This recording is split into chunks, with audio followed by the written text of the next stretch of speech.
Salvador, soy docente, soy profesor. profesor en ciencias sociales para educación media. Sí. Entonces, ¿qué significa educación media?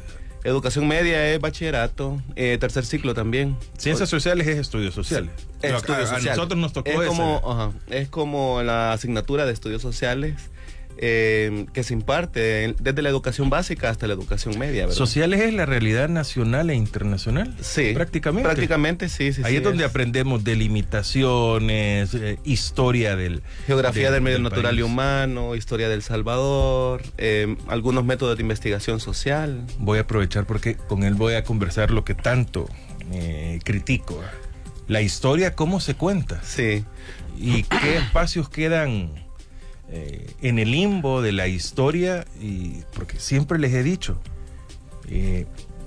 hay historia, yo la estudié luego con mis hijos, llegamos al 32, del 32 prácticamente nos pasamos hasta el 80, sí. 78, 79 por ahí, y continúa la historia. Pero ¿y qué pasó en todo ese tiempo para los estudiantes? Sí. Bueno, lo cierto es que el programa de educación media está deficiente porque plantea la historia de El Salvador de manera desordenada, y esa es una crítica que se ha hecho, ¿verdad? Por ejemplo, en primer año de bachillerato vemos la guerra civil, así se llama, ¿verdad? En primer año de bachillerato, y en el segundo año de bachillerato se ve el levantamiento de 1932. Entonces hay un desorden, podríamos decirlo así. O sea, la forma en que están planteados los hechos históricos no tiene un orden lógico, y bueno, y eso se ha mantenido desde hace bastante tiempo. ¿Y eso lo ¿verdad? decide un sector del Ministerio de Educación o son los gobiernos los que dicen? Pues el Ministerio de Educación, a través de sus programas de estudio, que se implementa los contenidos y la forma en que se van a plantear estos contenidos, el orden. Entonces sí hay un cierto, yo siento que es un poco, tiene un sentido plantear los contenidos de esta forma, y es el hecho de no conectar los hechos históricos prácticamente, y eso también genera, al presentar de manera aislada los hechos, también genera, podríamos decirlo, una falta de identidad con nosotros y nosotras en nuestra historia, ¿verdad? Entonces, claro, ¿cuál es el objetivo de eso? Pues el objetivo, pienso que yo cuento la historia como yo quiero, o lo que yo quiero. Incluso los contenidos de estudios sociales en bachillerato, los libros que se utilizan, los libros de texto que son la guía, digamos, para el desarrollo de los contenidos en estudios sociales, aún desde mi punto de vista, ¿sí?, son deficientes, podríamos decirlo así, y no abordan a profundidad las raíces de la historia de nuestro país, y también sus luchas, podríamos decirlo así, ¿verdad? Y su identidad con los pueblos. Pues, desde mi punto de vista, creo que el objetivo es que no exista una identidad que nos arraigue a nosotros, a nuestra historia, a nuestro pueblo, podríamos decirlo así, ¿verdad? Y frente a una falta de identidad firme, es fácil la manipulación, ¿verdad? Es fácil la manipulación. Y nosotros que estudiamos el bachillerato, por ejemplo, en los tiempos de Arena, de alguna manera no nos permite profundizar en los análisis de los contenidos históricos, porque vemos los hechos aislados, vemos una cosa como que si estuviera desconectada de otra. Vemos el conflicto armado en primer año de bachillerato, por ejemplo, y vemos el levantamiento de 1932 en el segundo año. O sea, cuando hay una raíz, hay un vínculo que identifican y que vinculan un hecho con el otro. Y lo ven romántico. Esa es otra cosa también, ¿verdad? O sea, no hay como una profundización respecto a los factores que promovieron tanto el levantamiento de 1932 a profundidad. Yo sé que hay muchos docentes que sí profundizan y sí analizan. ¿Es permitido eso? Pues podríamos decir que sí, si se apega a los contenidos establecidos en los libros de texto y en los programas de estudio, aunque no se profundice sobre el contenido, sí es permitido, ¿verdad? Pero hay docentes que que son muy buenos, digamos que profundizan. Yo tuve docentes también de estudios sociales muy buenos que nos ayudaron a analizar los hechos y nos conectaron, a pesar de que no permitía eso el currículum, digamos, o el contenido no estaba vinculado con otros hechos históricos, y lo promovieron. Yo recuerdo mucho, y me voy a reservar el nombre de uno de mis profesores. Maestros solo tuve uno en el colegio, profesores fueron todos los demás, pero él tenía una tendencia a contar un poco más, a dar su opinión, y cuando ya se ponía un poco, porque era evidente, estábamos los que pensábamos más progresistas, desde niño viene uno así, y lo que fuera, y los demás. Y él decía, pero si quieren saber más sobre el tema, pregúntenle a su familiar que estudió. Aquel que sabe un poco más, vayan a las enciclopedias, vayan a la biblioteca, pero sobre este tema específico en tal libro lo pueden encontrar. Y las pocas veces que lo pudimos hacer, te contaban ahí la realidad. O sea, él te daba una pincelada para que uno fuera un poco más allá y conociera un poco la realidad nacional. Fran Omar, ese no lo tenía en mi esquema, pero ¿cómo está la educación en el país? ¿Se ha cambiado el ministro? Creo que eso no influye a nivel de clase, de docentes, de alumnos, quien sea la autoridad. Ha de ser en otros niveles que influye mucho, pero ¿cómo ha sido el sistema ahora en línea? Entiendo que dicen que nadie se puede quedar aplazado por la situación que se está viviendo, pero yo me pregunto, y aquellos que van a Kinder 4, 5 o preparatoria, cual sea el primer año que les toque, dependiendo de sus posibilidades, al famoso 4º grado, 8º grado, que ingresan a bachillerato, que ya ingresaron desde la modalidad virtual, ¿cómo está la educación ahí? La deficiencia, ¿dónde cae? Sí, bueno, primero el tema de la virtualidad de alguna manera desconecta, desvincula ese contacto humano necesario para los procesos de aprendizaje. Bueno, yo creo que de alguna manera también la forma en que se desarrollan los contenidos incide mucho en que existe una deficiencia, porque no se utilizan todos los recursos didácticos que se utilizan de manera presencial, podríamos decirlo, ¿verdad? Es decir, cuando vamos a clases de manera presencial, el docente puede hacer uso de diferentes herramientas. En la virtualidad también puede hacer uso de herramientas, pero la tendencia es a la exposición, ¿verdad? Y es a la presentación de algunas láminas a través de compartir la pantalla y presentar un PowerPoint, por ejemplo, ¿verdad? Y el cuestionamiento hacia los estudiantes, ¿verdad? Pero la dinámica, digamos, para jóvenes, para niños y niñas, en los procesos de enseñanza y aprendizaje van más allá de la exposición, el cuestionamiento y el uso, por ejemplo, de un programa para compartir algunas láminas de contenido. Yo creo que eso genera también una deficiencia. Y que en los procesos, como le decía anteriormente, en los procesos de enseñanza y aprendizaje es importante, es necesario el contacto entre los pares, ¿verdad? Para desarrollar todo el proceso de socialización que le permitan a los niños, a las niñas, a los adolescentes incorporarse a la sociedad, ¿verdad? Entonces, pero todo eso se ha limitado con el contexto de la situación de emergencia en torno a la pandemia de la COVID, ¿verdad? Entonces, eso, digamos, es una deficiencia, pero además también muchas familias se han enfrentado a diferentes problemas económicos vinculados a los procesos de educación de sus estudiantes, de sus hijos e hijas. Por ejemplo, muchos estudiantes, bueno, existen datos de la desescolarización. O sea, hay muchos jóvenes, muchos niños y niñas que no se han matriculado. Existen datos sobre eso. El nivel de escolarización, de matrícula en las escuelas ha bajado, y seguramente es por la falta de acceso al equipo tecnológico que se necesita para recibir las clases en línea, ¿verdad? Entonces hay un problema ahí.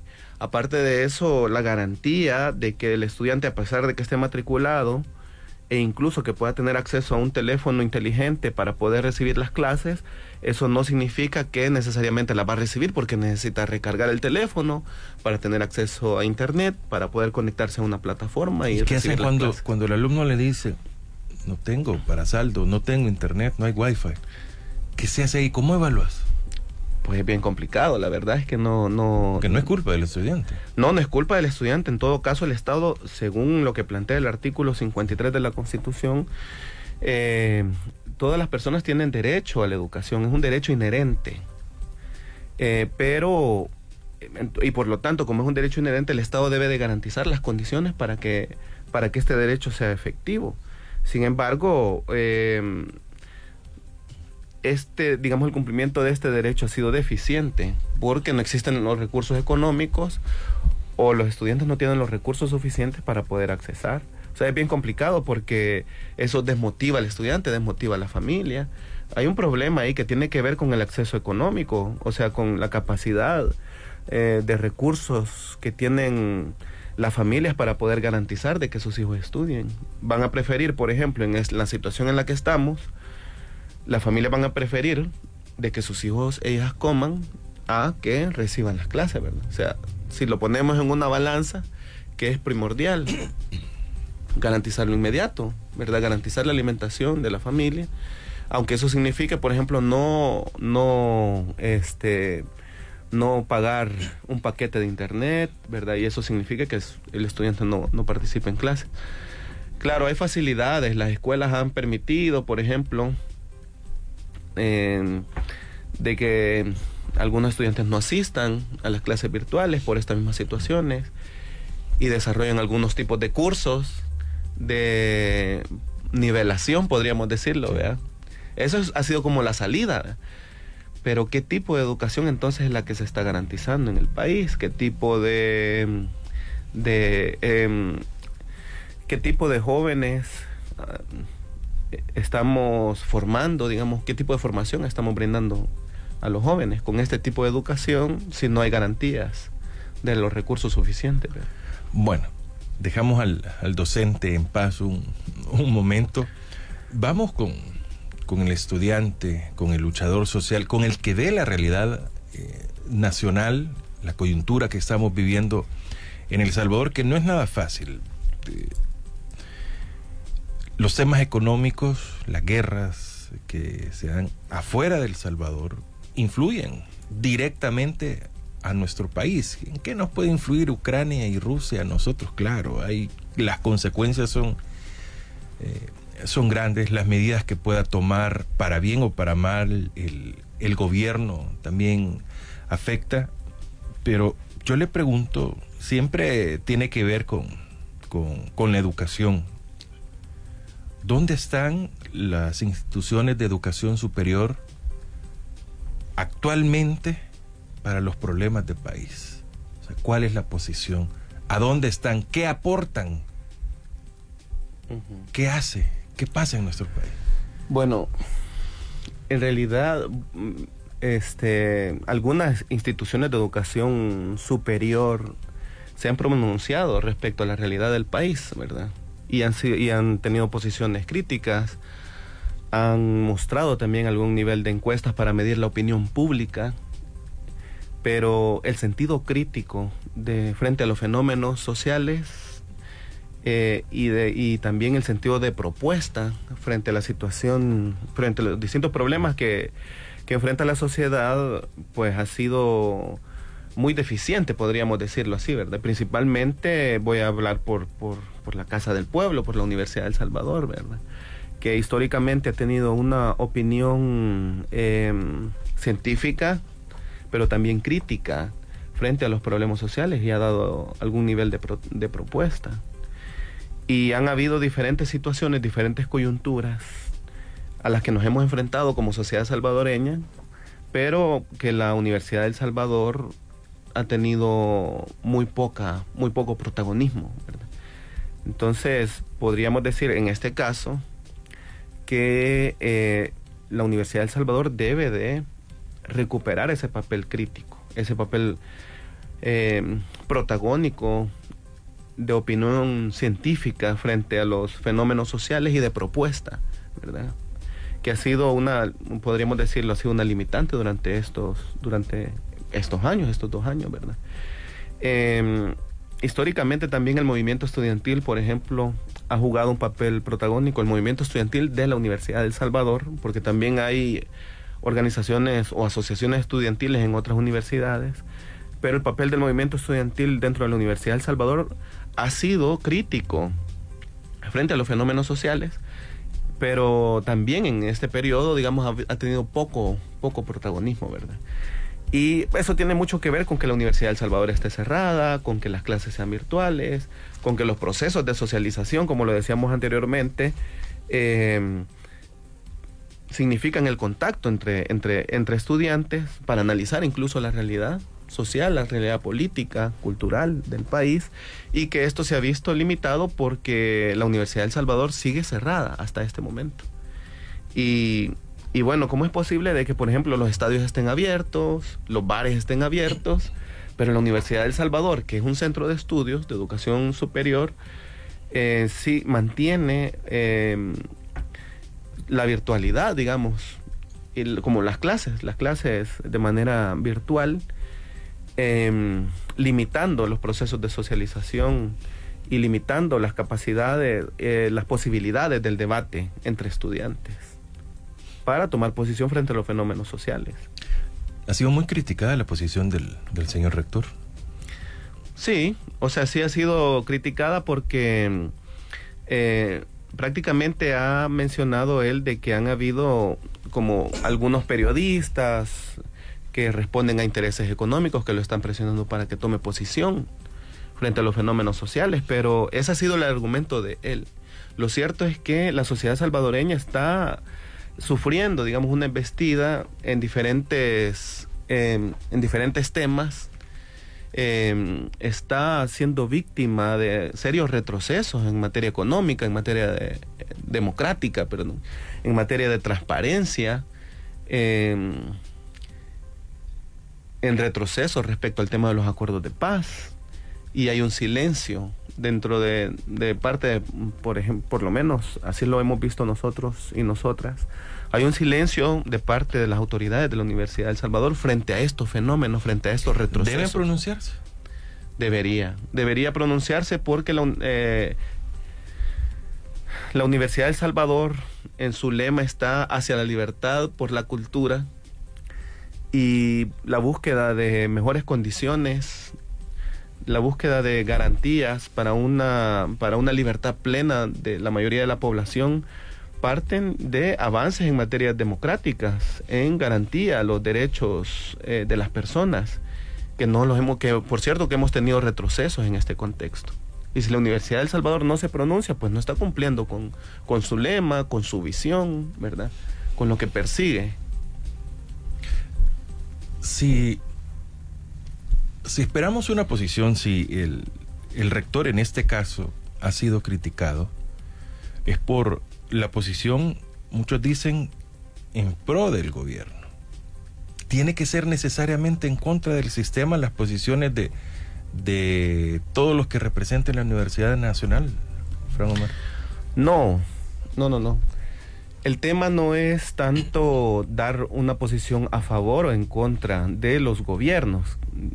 Más bien debe de, en todo caso, ser crítico frente a la Universidad de El Salvador y la representación, que son sus autoridades, deben de ser críticos frente a la situación, frente a los fenómenos sociales, frente a los fenómenos políticos, frente a los problemas que la sociedad salvadoreña enfrenta, independientemente del gobierno que esté de turno. Pero si hay un silencio, entonces uno podría interpretar de que existe algún nivel, que ese silencio podría ser cómplice frente a los fenómenos políticos, sociales y culturales que la sociedad salvadoreña está enfrentando. No es el tema si coincide o no con un gobierno, sino más bien qué posición tiene frente a los diferentes problemas que enfrenta la sociedad salvadoreña. Entonces, siempre se ha dicho, bueno, este rector responde a tal gobierno, este otro rector responde al otro gobierno, y no es ese el sentido. La posición crítica de la Universidad de El Salvador debe ser en identificar los problemas a los que se enfrenta la sociedad salvadoreña y proponer soluciones viables a partir de los métodos científicos. Pues la casa de estudios es nuestra madre nutricia, como decimos, nuestra alma mater, ¿verdad? Que a partir de la investigación científica puede proponer, pero ni siquiera eso está haciendo, ¿verdad? No está diciendo nada frente a la situación de país. ¿Y los estudiantes? Tampoco. O sea... ¿están dormidos o digamos? Podríamos decir que están... en zona de confort. Están cumpliendo una función técnica. O sea, sí se están desarrollando las clases. Es posible que en algunas asignaturas se profundice sobre los fenómenos sociales, pero no sale de sus muros. La idea es que estas posiciones políticas o estos análisis científicos que la Universidad de El Salvador desarrolla en sus clases, en sus asignaturas, trasciendan, vayan más allá de una clase, ¿verdad? Y que podamos dar una posición frente a tal fenómeno, que haya incidencia de la Universidad de El Salvador frente a la sociedad salvadoreña. Entonces no está cumpliendo un rol técnico, o sea, está desarrollando las clases, desarrollando los contenidos, cumpliendo con su función, pero más allá de eso no. Y la necesitamos una Universidad de El Salvador crítica, una Universidad de El Salvador propositiva, una Universidad de El Salvador protagónica frente a los fenómenos sociales. La necesitamos, ¿verdad? Como centro de estudios que nos permita generar propuestas viables. Fran Omar, ¿cómo ve usted en nuestro país la función, el trabajo de la Asamblea Legislativa, hoy con una mayoría muy considerable por parte de diputados de Nuevas Ideas? O sea, ¿cómo evalúa usted a la Asamblea? Bueno, a nivel general, la Asamblea Legislativa podríamos decir ahora que responde al Ejecutivo. Dentro de la concepción de república existe este principio de la independencia de los poderes. Supuestamente debería de ser así. Sin embargo, con esta mayoría oficialista, debería en todo caso de impulsarse una serie de medidas que alivien la situación de la gran mayoría de la población, pero no vemos tampoco en este caso un papel independiente de la Asamblea Legislativa. Está totalmente plegada al Ejecutivo, no hay capacidad de propuesta propuesta por lo menos de la bancada oficial, que tendría como la posibilidad de que las propuestas que se impulsen desde esta bancada pudieran ser efectivas porque tienen la gran mayoría de votos. Sin embargo, no vemos que haya capacidad de propuesta, está totalmente doblegada, podríamos decirlo así, responde al Ejecutivo. No hay un impulso de sus liderazgos. Podemos ver por otro lado a una oposición que está disminuida, que sí tiene capacidad de propuesta, pero que hay poca posibilidad de que las propuestas que ellas impulsen sean tomadas en cuenta, ¿verdad? Y han habido una serie de propuestas que se han presentado en diferentes conferencias de prensa.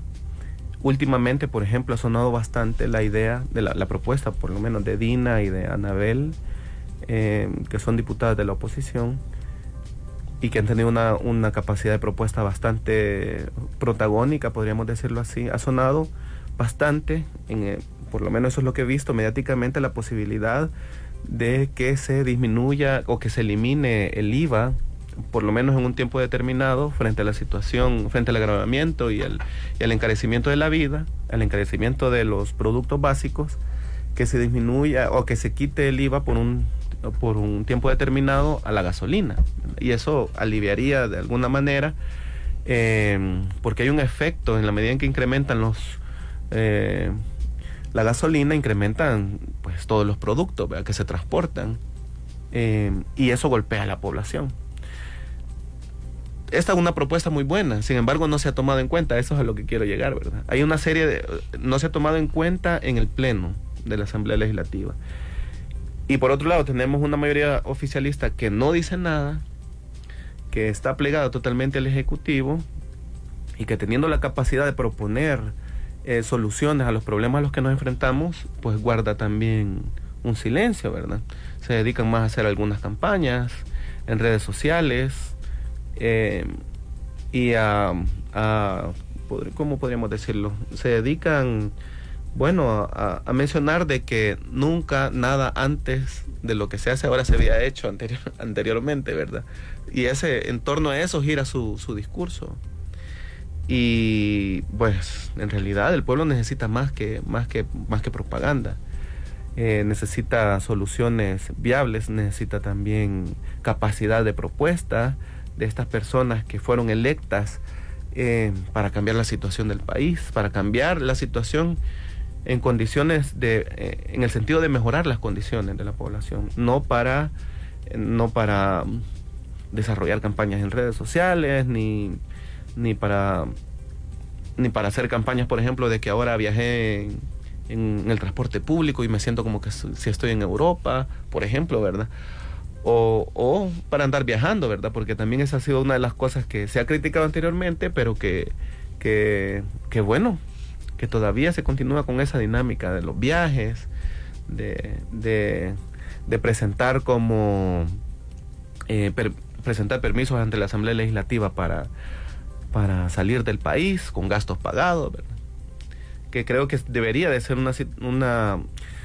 debería de ser en todo caso un acto de honestidad, eliminar los viajes de la Asamblea Legislativa por parte de esta bancada. Sin embargo, no se hace. Es decir, el papel ha sido como muy deficiente a nivel general. ¿Cómo están las cosas afuera de San Salvador? ¿Cómo hace para subsistir el salvadoreño, el campesino, el agricultor? O sea, cuando la realidad todavía ahí es peor a la que se pueda vivir probablemente en la ciudad. O sea, ¿cómo está el agricultor? Sí, hay una situación complicada en el tema en las zonas rurales. Creo que la vía de escape que ha buscado el salvadoreño y la salvadoreña que se enfrenta a estas situaciones complicadas de limitaciones económicas es irse. O sea, no le queda de otra más que irse del país, buscar soluciones en otros lados, aunque esto signifique un gran riesgo. Se ha incrementado, según datos que presentó el gobierno de Estados Unidos el año pasado, se han incrementado las deportaciones, es decir, se han incrementado las deportaciones, ¿no? Es decir, es porque se ha aumentado también la migración forzada. La situación en las zonas rurales es mucho más complicada, es decir, la falta de acceso a recursos genera vulnerabilidades en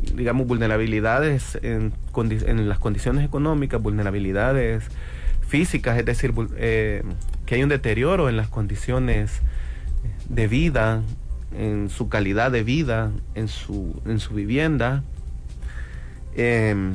Y la agricultura como forma de vida también se ha deteriorado, es decir, en la medida en que, por ejemplo, se han encarecido los insumos para la producción agrícola, en la medida en que se han cerrado programas sociales que fomentaban la agricultura, esto ha generado un desmejoramiento, digamos, en las condiciones de vida de la zona rural. No existen, hasta este momento no existen como posibilidades, y los campesinos, las campesinas, los trabajadores y las trabajadoras agrícolas han resentido mucho todo este tema del cierre de los programas sociales, que no les permite tener, por lo menos, que les sea rentable la producción agrícola. Y hay muchos campesinos y campesinas que han decidido, por ejemplo, no cultivar porque no le tiene cuenta, como dice. No tiene cuenta cultivar. Y entonces ya cultivan quizás solo para el consumo propio, ¿verdad? Y ya no para la venta, que les permite tener algún ingreso y poder acceder a otros recursos, ¿verdad? Entonces, si las condiciones en el agro están complicadas, seguramente van a seguir deteriorándose, generando una situación de vida cada vez más complicada para la población salvadoreña, porque a pesar, incluso si la gente del campo no produce o decide no producir porque todos los insumos están muy caros, eso también va a tener repercusiones en la zona urbana, ¿verdad? El gobierno va a tener que resolver, o muchos empresarios especuladores van a generar mayor importación de productos de granos básicos, y eso puede ser de que se incremente. Ya están bien caros los productos, ¿verdad?, básicos, pero puede hacer de que se incrementen más. Frank Omar, El Salvador está viviendo una nueva era, realmente. Estamos viendo cosas que antes no eran impensables. Muchos dicen lo que no se podía o era inimaginable, hoy lo hacen. No hay ningún problema, pueden sobrepasar las leyes, imponer y todo. Usted hablaba al inicio de la separación de poderes, cuando le preguntaba sobre la Asamblea Legislativa. Hoy le pregunto sobre el órgano judicial, sobre el Ejecutivo y sobre el Legislativo. ¿Siguen una misma línea? Bueno, desde el 2019 hemos visto una serie de intentos por parte del Ejecutivo de controlar los tres órganos fundamentales de gobierno. Con la llegada de este gobierno en el 2019 al Ejecutivo, entramos en una vorágine de desgaste institucional y de desgaste a la democracia, digamos, en general, y retrocesos en diferentes materias. Por ejemplo, en materia de la transparencia también ha habido retrocesos de entrada, ¿verdad? Ha habido prácticamente una cooptación del Instituto de Acceso a la Información Pública a través de un manejo político en los procesos de elección que se dan en el caso del Instituto de Acceso a la Información Pública. Y también se han puesto en reserva muchos gastos que ha hecho este gobierno. Es decir, no tenemos capacidad como nosotros como ciudadanos y ciudadanas, pues no tenemos capacidad de acceder a esa información. Tenemos limitaciones. Hay una violación de nuestro derecho al acceso a la información pública. Y por otro lado, también hemos visto una serie de avances de parte de este gobierno para controlar los otros órganos fundamentales. Hubo el 9 de febrero del 2020, por ejemplo, un intento de fue un golpe de Estado que ejecutó el órgano ejecutivo al órgano legislativo, ¿verdad? Ustedes se recordarán que hubo una militarización de la Asamblea Legislativa. Prácticamente rodearon la Asamblea Legislativa, utilizaron a los cuerpos de la Unidad de Mantenimiento del Orden para rodear a los diputados y diputadas que estaban en sesión en ese momento. El presidente del Ejecutivo llegó y se sentó en el asiento del presidente de la Asamblea Legislativa, usurpó sus funciones. Muchos lo ven como no es algo relevante, no, pero es un mensaje. Es un mensaje, claramente, y la usurpación de funciones pues es grave en el tema del funcionamiento de la República, de la institucionalidad, de la democracia.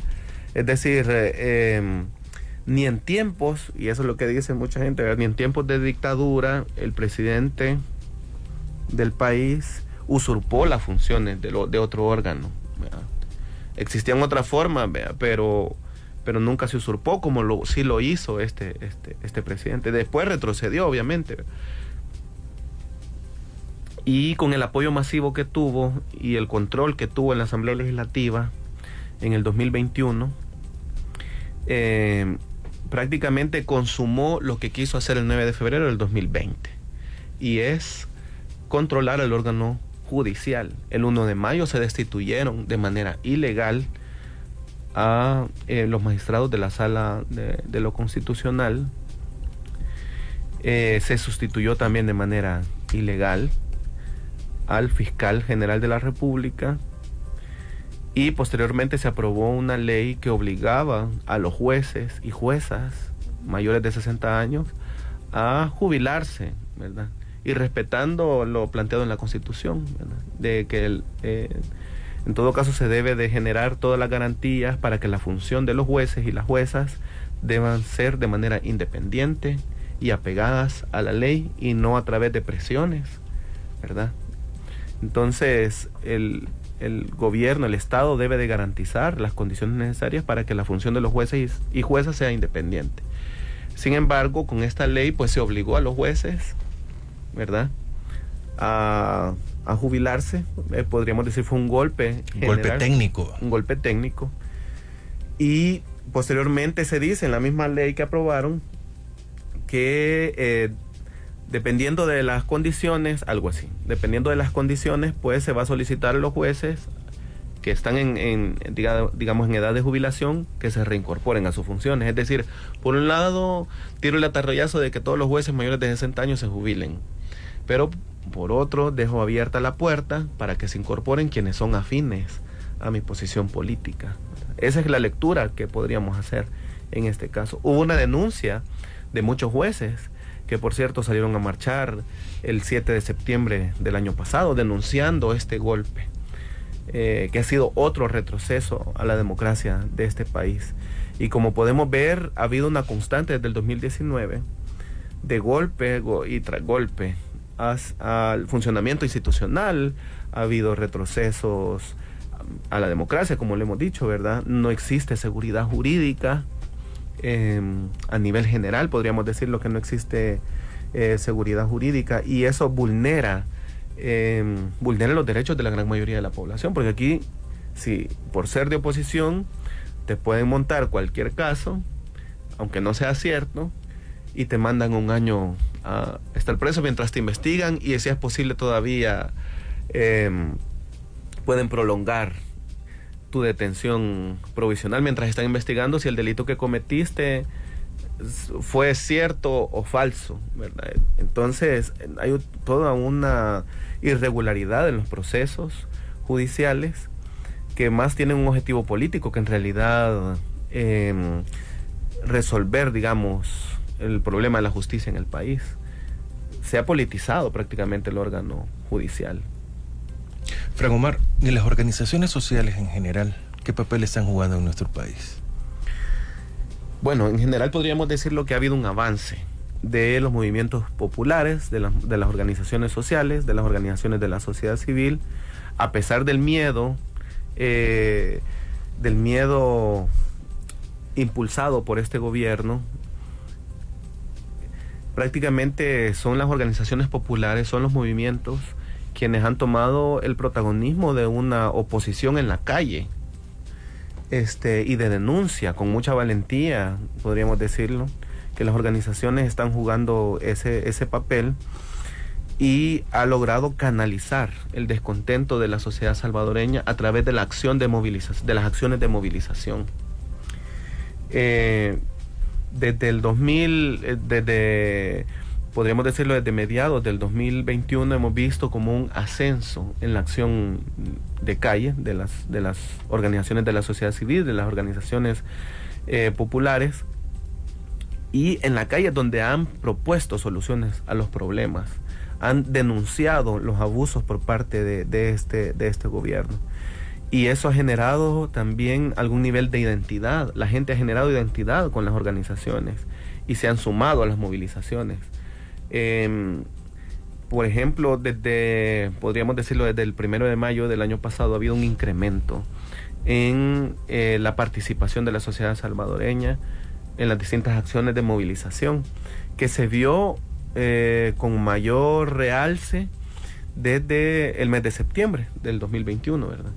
Que hubo muchas acciones, primero en contra de todos los retrocesos. Se están cumpliendo 200 años de la fundación de la República de El Salvador, se están cumpliendo 200 años de independencia, y frente a esos 200 años de independencia, que tantos avances se ha tenido en un funcionamiento de una república democrática con independencia de poderes.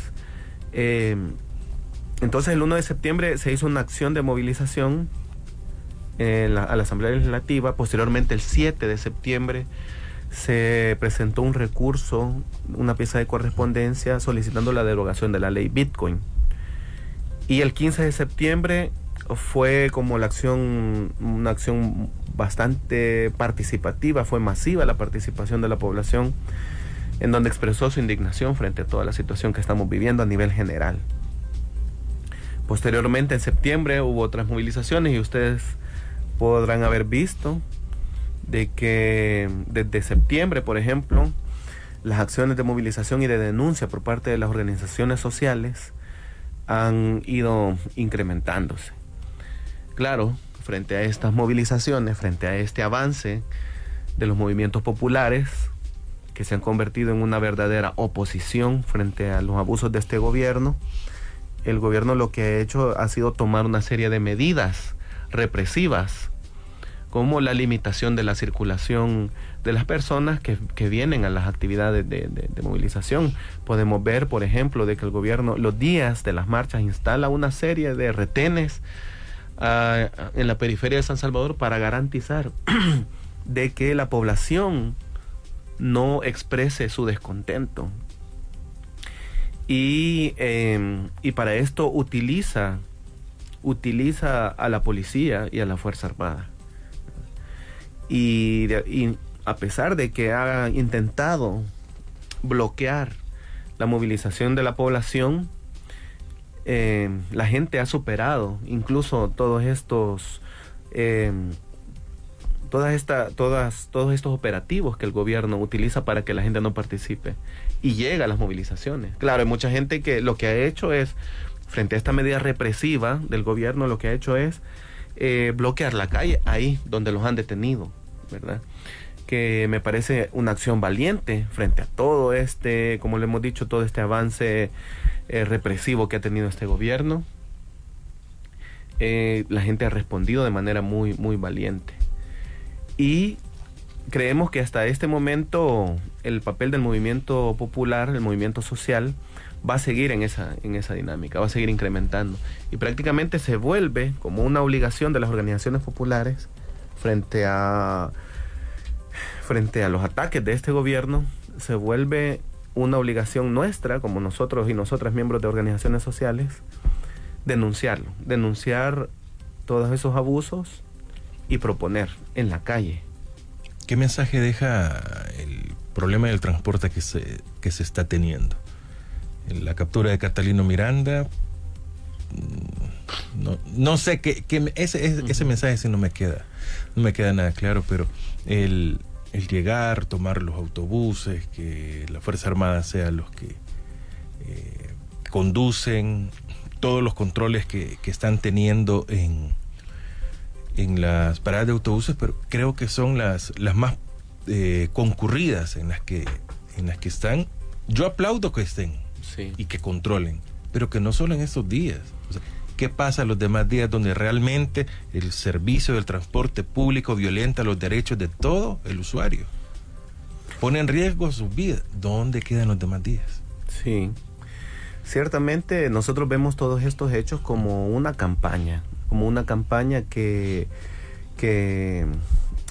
se presenta en un contexto en donde la popularidad, digamos, del gobierno a nivel general ha venido en disminución. ¿Cree que está disminuyendo realmente? Pues hay datos, existen datos, hay encuestas en donde se ha presentado en donde ha habido una disminución. Claro, todavía sigue alto el nivel de aceptación de este gobierno, pero ha disminuido a comparación de años anteriores. Entonces esta acción de la detención de este empresario se enmarca en estas campañas para poder levantar el perfil, el rating, ¿verdad? del gobierno y presentarse como defensores de los intereses de las mayorías. Sin embargo, nosotros vemos que también existe en este hecho una exacerbación de la Fuerza Armada, un irrespeto total a la institucionalidad, porque, digamos, mucha gente puede estar de acuerdo y todos estamos de acuerdo de que el transporte colectivo en el país ha sido un dolor de cabeza para la población a nivel general. Sabemos a lo que nos enfrentamos, pero también existen mecanismos legales para detener los abusos por parte de los transportistas y por parte de los empresarios del transporte colectivo. Y no se puede actuar de manera arbitraria, porque yo creo que esto es lo correcto, entonces lo voy a hacer. Existen reglas. Para nosotros y nosotras, pues, esto también representa un golpe más a la institucionalidad, porque también en el contexto de la inseguridad jurídica que vivimos y que la hemos planteado ya con anterioridad, eso significa que a cualquier persona la pueden detener, ¿verdad? Y mientras estás en vías de investigación, pues estás preso, estás detenido, ¿verdad? Y el juicio social también. Y el juicio social, ¿verdad? Exactamente. O sea, que hay un irrespeto total a las normas, y también de que, como lo decíamos anteriormente, existe una exacerbación de la Fuerza Armada. Aquí la Fuerza Armada como que te resuelve todo, ¿verdad? La Fuerza Armada va a combatir los chapulines cuando hay plaga, ¿verdad? La Fuerza Armada hace labores de seguridad, y ahora la Fuerza Armada anda manejando los microbuses, ¿verdad? Es decir, ¿cuál es la figura que le quieren dar? Hay una exacerbación de la Fuerza Armada que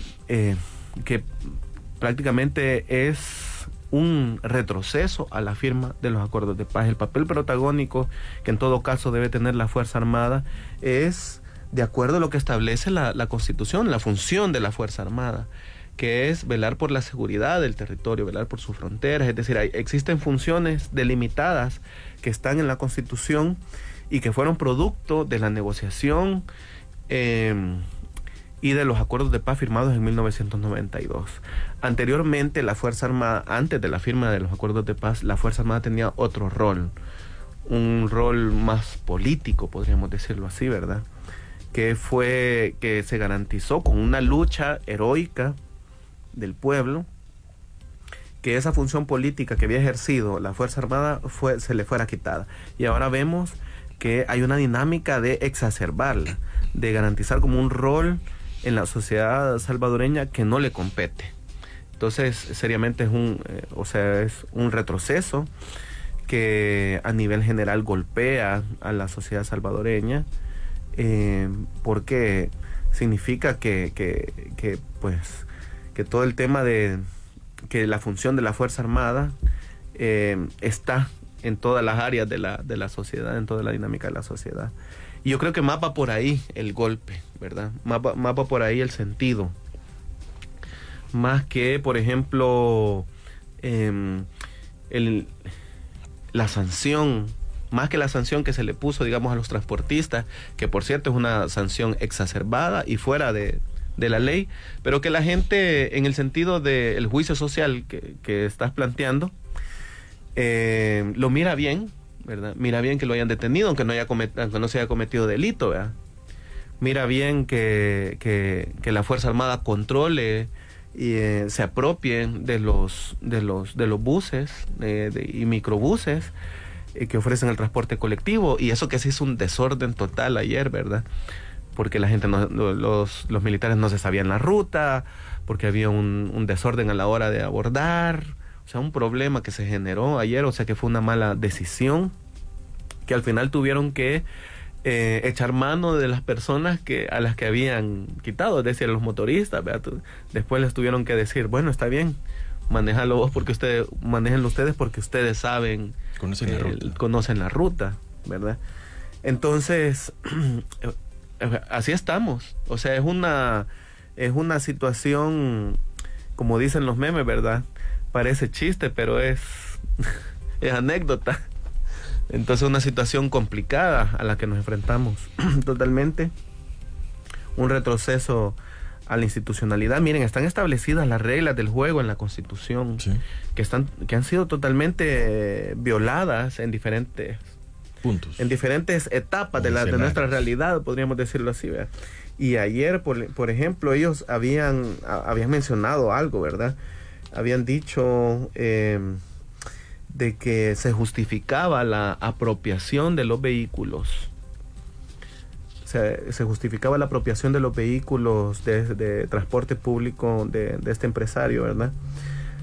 Haciendo alusión al artículo 110, en donde dice... ¿Qué dice el 110? Dice, de la Constitución, dice que no podrán autorizarse ningún monopolio, sino a favor del Estado.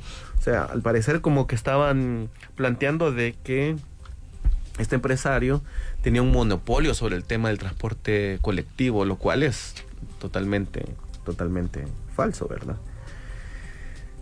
Y a partir de eso es que se justificaba la apropiación de los vehículos, que también eso está fuera de las normas establecidas. O sea, hay un irrespeto total, ¿verdad? Aunque socialmente se vea bien, podríamos decirlo, o mediáticamente el manejo que se le dio haya sido a favor de esta decisión, pero lo cierto es que se ha respetado totalmente la Constitución y las normas. El señor director de la Policía Nacional Civil expresó de que la detención de Catalino Miranda fue por resistencia, por eso fue que lo capturan. Sí, pero estábamos hablando también de la utilización de los medios de transporte, ¿verdad? O sea, sí puede ser de que haya una captura por resistencia, que me parece que ahí una... se miraba que no iba resistiendo, ni siquiera lo habían esposado, ¿verdad? Riendo, caminando sí, tranquilo. Sí, entonces el manejo que se le dio al inicio, eso posiblemente lo sacó. Sí, eso fue después, ya. ¿Sí? Esto fue ayer. Pero el primer manejo que se hizo fue de que la detención se había dado por el incremento al pasaje. Que la detención se había dado por... Si le parece, escuchamos al... Sí. Al director de...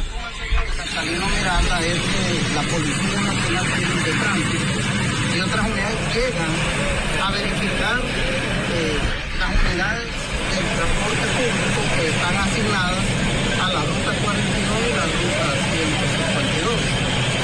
Llegan los policías a pedir la colaboración que retiren de la vía pública las diferentes unidades, y es ahí donde se informó que una patrulla de tránsito procedió a la detención del señor Catalino Miranda por el delito de resistencia agresiva. O sea que hubo un intercambio de palabras entre ellos según el informe policial, y es por eso que se ha detenido por este momento. En el caso de la intervención administrativa en la ruta, estas son facultades del Viceministerio del Transporte.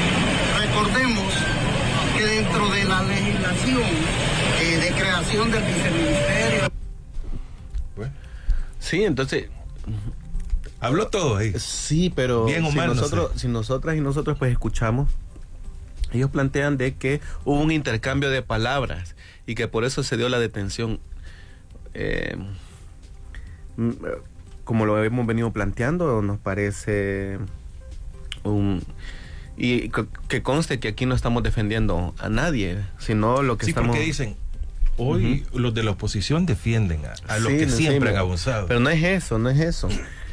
Claro, quien abuse debe de responder, pero debe de responder de acuerdo a las normas establecidas, pues, porque si responde de acuerdo a lo que yo creo que debe ser, entonces no existe orden judicial en este caso, no existe ningún tipo de orden que nos ampare a todos y todas. No solo estoy diciendo en el caso de este empresario, ¿verdad?, que ciertamente ha cometido abusos, podríamos decirlo así, y que La población salvadoreña todos los días es testigo de los abusos cometidos en el transporte colectivo, pero ciertamente hay procedimientos que hay que establecer para poder tener la sanción de acuerdo a la falta que se ha cometido, ¿verdad?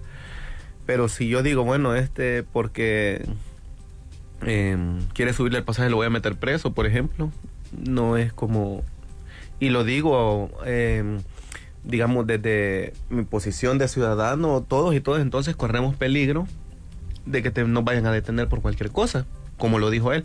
Hubo un intercambio de palabras y por eso lo detuvimos. Bueno, entonces, cuando nos para la policía y hay un intercambio de palabras por A o B razón, una discusión con la policía por la forma en que actúa, también te pueden llevar detenido. Es que a eso nos referimos, al abuso, a los golpes, a la institucionalidad, a la falta de respeto a las normas establecidas y que de alguna manera generan zozobra e inseguridad jurídica a cualquiera. Y no podemos vivir así. O sea, el orden que se establece en todo caso debe ser en torno al respeto a la Constitución, en este caso, ¿verdad? Y si queremos cambiar entonces la Constitución, pues que sea el pueblo la que la defina, ¿verdad?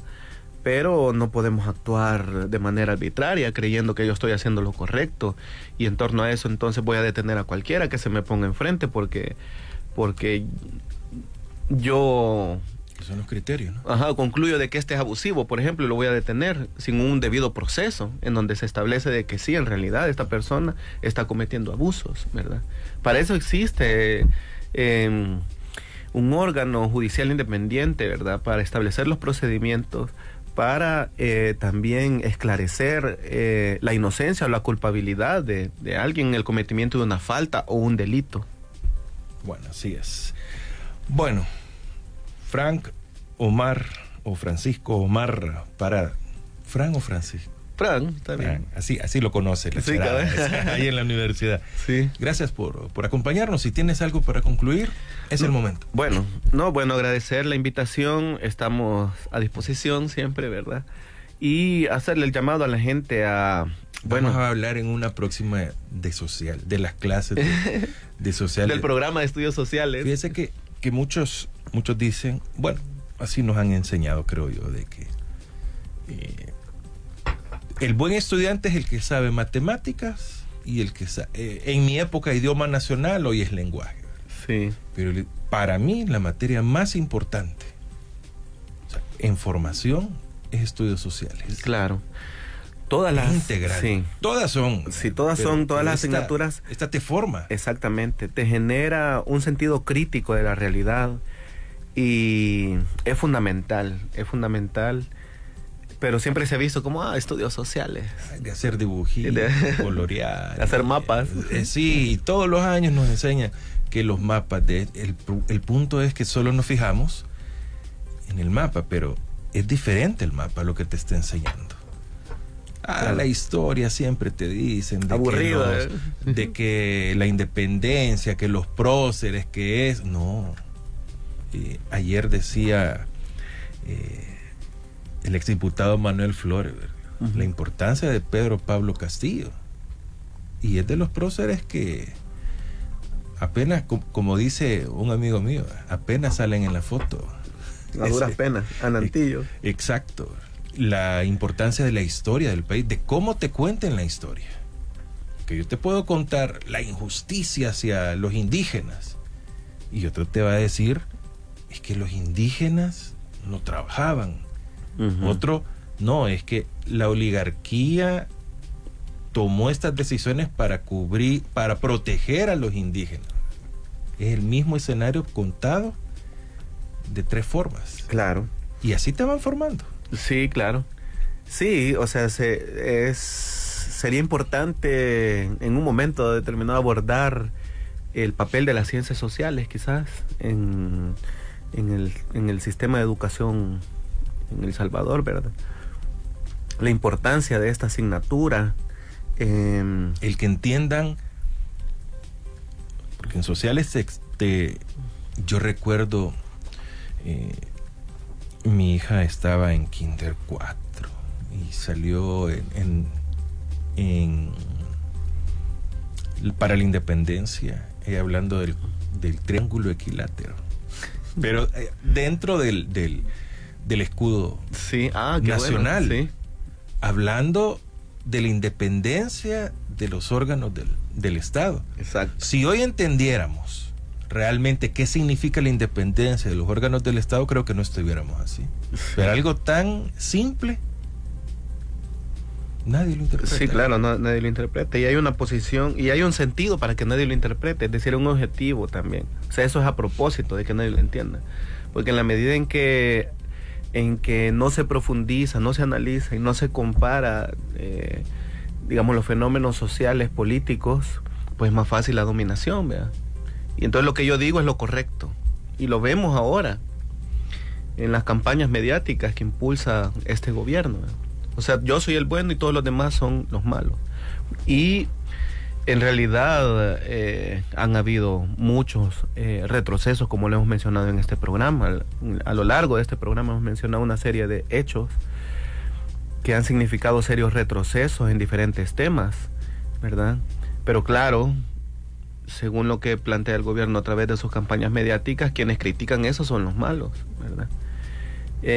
Y hay un propósito entonces de que, por ejemplo, en las asignaturas que recibimos en la educación básica y en el bachillerato, incluso hasta en la universidad podría decirse, hay un sentido de que los hechos estén desconectados unos de otros, ¿verdad? Porque es más fácil entonces posicionarme ahí, ¿verdad? Bueno, eso pienso que a nivel general se debería en todo caso en otro programa tal vez podemos analizar esta asignatura y agradecerles por la invitación.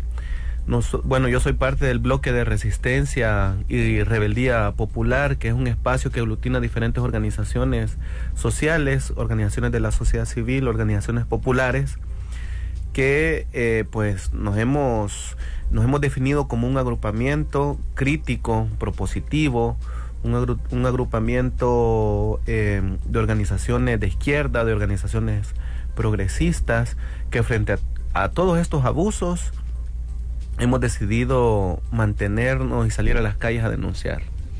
Fíjense